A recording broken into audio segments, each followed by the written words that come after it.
मैं श्रीमती शुभांगी नाइक सरस्वती शिशु मंदिर गड़ा फाटक जबलपुर में रसायन शास्त्र का अध्यापन करती हूँ। कक्षा 12वीं रसायन शास्त्र विषय के अंतर्गत विलयन जो दूसरी इकाई है उसमें अणुसंख्यक गुणधर्म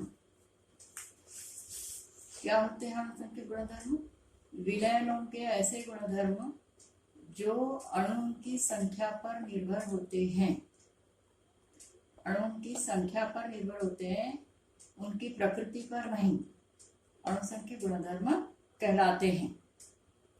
तो विलयन के अणुसंख्यक गुणधर्मों के अंतर्गत हम 4 प्रकार के अणुसंख्यक गुणधर्म हैं या जानते हैं। जैसे वाष्प दाब में आपेक्षिक अवनमन एक अणुसंख्यक गुणधर्म है, राउट के नियमानुसार सिद्ध होता है।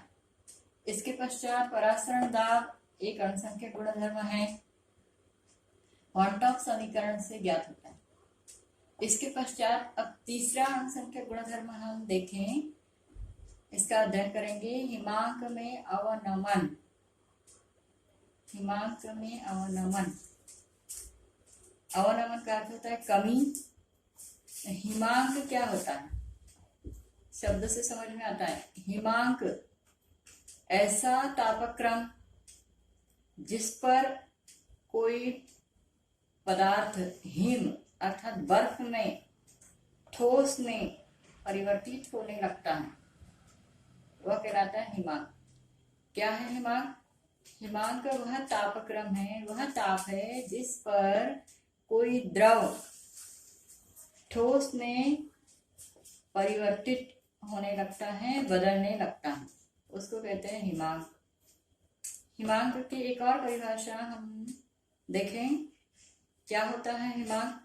हिमांक वह तापक्रम है जिस पर किसी पदार्थ की ठोस अवस्था और द्रव अवस्था का वाष्प दाब एक समान हो जाता है, उसे कहते हैं हिमांक। इंग्लिश में फ्रीजिंग पॉइंट कहलाता है। हिमांक वह तापक्रम होता है जिस पर किसी पदार्थ की ठोस अवस्था और द्रव अवस्थाओं का वाष्प दाब एक समान हो जाता है, हिमांक कहलाता है। अब हिमांक क्या है यह देखने के पश्चात हिमांक में अवनमन अर्थात कमी क्यों होती है। जैसे बर्फ है, बर्फ बनने की क्रिया किससे बनता है? बर्फ जल, जल से बर्फ बनने की क्रिया हमें पता है 0 डिग्री सेल्सियस पर होती है। तो 0 डिग्री सेल्सियस जल का हिमांक है, किंतु 0 डिग्री सेल्सियस में भी कमी का अर्थ क्या होगा कि उसका जो हिमांक है वह 0 से भी माइनस में कम क्यों हो जाता है, उसे कहते हैं हिमांक में अवनमन। हिमांक में होने वाली कमी को हिमांक में अवनमन कहते हैं। अब ध्यान दें कि क्यों होता है हिमांक में अवनमन। तो जब किसी विलायक में कोई अवाष्पशील अशुद्धि मिलाई जाती है तो उसके हिमांक में कमी आ जाती है, कमी हो जाती है, उसे कहते हैं हिमांक में अवनमन। शुद्ध विलायक जल में अवाष्पशील अशुद्धि, अवाष्पशील का अर्थ है जो आसानी से वाष्पीकृत नहीं होती। जैसे शुद्ध जल विलायक में यदि हम नमक अवाष्पशील होता है तो नमक को मिलाते हैं तो उसका जो हिमांक है वह हिमांक कम हो जाता है, उसको कहते हैं हिमांक में अवनमन, हिमांक में होने वाली कमी। यह जो हिमांक में होने वाली कमी है उसको दर्शाया जाता है परिवर्तन। यह परिवर्तन है डेल टी एफ। टी मतलब तापक्रम परिवर्तन और एफ मतलब freezing point. Del T F क्या होता है? शुद्ध विलायक का वाष्प दाब माइनस जब हम उसमें अवाष्पशील विलयन मिलाते या शुद्धि मिलाते तो प्राप्त विलयन का वाष्प दाब। मान लीजिए कि शुद्ध विलायक का वाष्प दाब T है तो और विलयन का वाष्प पदार्थ जब उसमें अवाष्पशील विलय मिलाया जाता है तो विलयन का वाष्प पदार्थ TS है, तो del TF minus del T शुद्ध विलायक का वाष्प पदार्थ T माइनस TS, ये हो जाएगा डेल TF। तो डेल TF अर्थात हिमांक में अवनमन, फ्रीजिंग, तापक्रम, हिमांक, तापक्रम और परिवर्तन। तापक्रम में परिवर्तन किसके? तो हिमांक में। तो डेल TF अब माना ही गया है कि ये जो हिमांक में अवनमन होता है ये विलयन की मोललता, मोलालिटी के समानुपाती होता है। क्या होती है मोलालिटी? मोललता क्या है? 1000 ग्राम विलायक में विलय के मोलों की संख्या को मोललता कहते हैं, हम जानते हैं। तो हिमांक में अवनमन मोललता के समानुपाती होता है। इसको यदि हम और आगे बढ़ाएं तो डेल TF समानुपाती स्थिरांक लेंगे हम KF गुणित M। KF जहां पर हिमांक में अवनमन स्थिरांक है। अब मान लीजिए कि विलयन की मोललता 1 है, तो क्या हो जाएगा? डेल TF बराबर KF, यहाँ मोललता 1 है।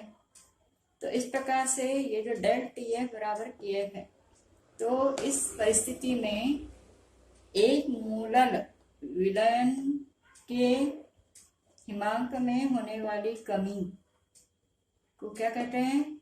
मोलल हिमांक अवनमन स्थिरांक कहते हैं। जो मोललता 1 होती है तो डेल TF बराबर KF अर्थात एक मोलल विलयन के हिमांक में होने वाली कमी, हिमांक में होने वाला अवनमन क्या कहलाता है? मोलल हिमांक अवनमन स्थिरांक कहलाता है। ध्यान देना है डेल TF समानुपाती M या डेल TF बराबर समानुपाती स्थिरांक KF गुणित M। यदि विलयन की मोललता 1 होती है तो डेल TF बराबर KF।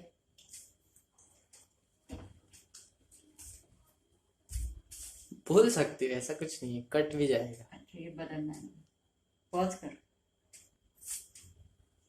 हमने देखा है मोललता क्या होती है? 1000 ग्राम विलायक में या 1 किलोग्राम विलायक में उपस्थित विलय के मोलों की संख्या। इसको सूत्र से इस प्रकार से दर्शाया जाएगा। ध्यान देना है कि विलयन में हमारा विलायक जो है ना उसको हम A से दर्शाते हैं, विलायक जिसकी मात्रा ज्यादा होती है, विलायक को हम A से दर्शाते हैं, कैपिटल A, और विलय को B से। तो M बराबर WB गुणित 1000 बटे WA गुणित MB लिखा जाता है। जहां क्या है? WA क्या है? WA है विलय का द्रव्यमान, सॉरी WA है विलायक का द्रव्यमान, WB विलय का द्रव्यमान, MB विलय का अणु द्रव्यमान। तो इस M के मान को पीछे के समीकरण में रखना है। समीकरण क्या था? डेल TF बराबर KF गुणित M। तो डेल TF बराबर KF गुणित M का मान रखें, WB गुणित 1000 बटे WA गुणित MB, अथवा हम MB बराबर क्या होगा? डेल TF यहाँ पर, तो MB बराबर KF गुणित WB गुणित 1000 बटे WA गुणित डेल TF। तो इस प्रकार से यदि इन पांचों मानों को दिया जाता है, आंतरिक प्रश्न इस भाग पर पूछा जाता है हमेशा, तो आपको विलय का अणु द्रव्यमान यदि ज्ञात करने के लिए पूछा जाए तो सूत्र इन पांचों मानों को वहां पर दिया रहता है। इस प्रकार से हम विलय का अणु द्रव्यमान ज्ञात कर सकते हैं। हम ध्यान दें कि हिमांक में अवनमन यह विलायक का हिमांक और विलयन के हिमांक का अंतर होता है। डेल टी बराबर T माइनस TS, जहाँ पर T विलायक का हिमांक है और TS विलयन का हिमांक है। अब हम देख रहे हैं कि डेल टीएफ अर्थात हिमांक में अवनमन किसके समानुपाती होता है? मोललता के। और मोललता का क्या अर्थ होता है कि 1000 ग्राम विलायक में विलय के मोलों की संख्या। मोल अर्थात अणुद्रव्यमान, मोलर द्रव्यमान। तो इस प्रकार से डेल टीएफ मोलर द्रव्यमान के मोललता की जो इकाई है सांद्रता की, उसके समानुपाती होने के कारण हिमांक में अवनमन एक अणुसंख्यक गुणधर्म है, यह सिद्ध होता है। हिमांक में अवनमन, विलयन के हिमांक में होने वाला अवनमन, यह एक अणुसंख्यक गुणधर्म है, कारण वह मोलरता के समानुपाती होता है। इस प्रकार से आज के इस भाग में हमने हिमांक किसे कहते हैं, हिमांक में अवनमन क्यों होता है और हिमांक में अवनमन ज्ञात करने हेतु सूत्र क्या है, इसका अध्ययन किया है। धन्यवाद।